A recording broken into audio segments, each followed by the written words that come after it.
that bin Laden separated his leaders, spread them around because he expected an attack, and there was no response. I understand that hindsight is always 20/20. No, let's talk about it. But the question is, why didn't you do more, connect the dots, and put them out of business? All right, let's talk about it. I will answer all those things on the merits, but first I want to talk about the context in which this arises. I'm being asked this on the Fox network. ABC just had a right-wing conservative running their little pathway to 9/11, falsely claiming it was based on the 9/11 Commission report, with 3 things asserted against me directly contradicted by the 9/11 Commission report. And I think it's very interesting that all the conservative Republicans who now say I didn't do enough claimed that I was too obsessed with bin Laden. All of President Bush's neocons thought I was too obsessed with bin Laden. They had no meetings on bin Laden for 9 months after I left office. All the right-wingers who now say I didn't do enough said I did too much. Same people.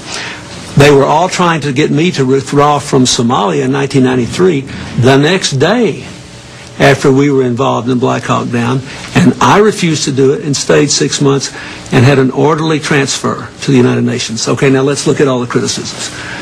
Black Hawk Down, Somalia. There is not a living soul in the world who thought Osama bin Laden had anything to do with Black Hawk Down, or was paying any attention to it, or even knew Al-Qaeda was a going concern in October of '93. I understand. No, wait. Don't tell me this. You asked me why did I do more to bin Laden. There was not a living soul. All the people who now criticize me wanted to leave the next day. You brought this up, so you get an answer. But you can't. I'm perfectly happy to take it. All right. Secondly, bin Laden says that bin Laden may have said bin Laden says that, but it showed the weakness of the United States. But it would have shown the weakness if we'd left right away. But he wasn't involved in that. That's just a bunch of bull.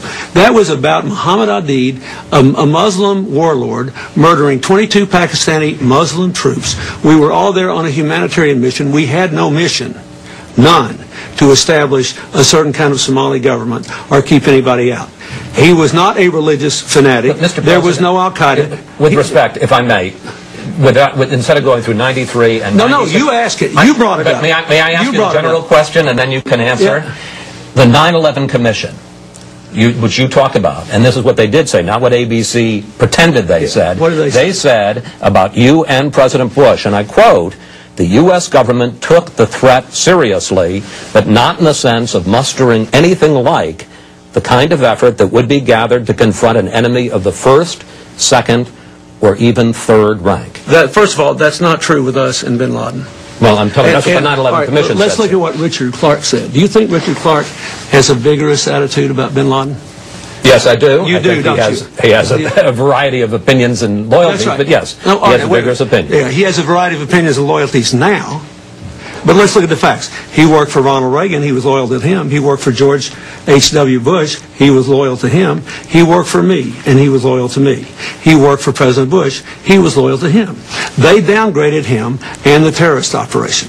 Now, look what he said. Read his book and read his factual assertions. Not opinions, assertions.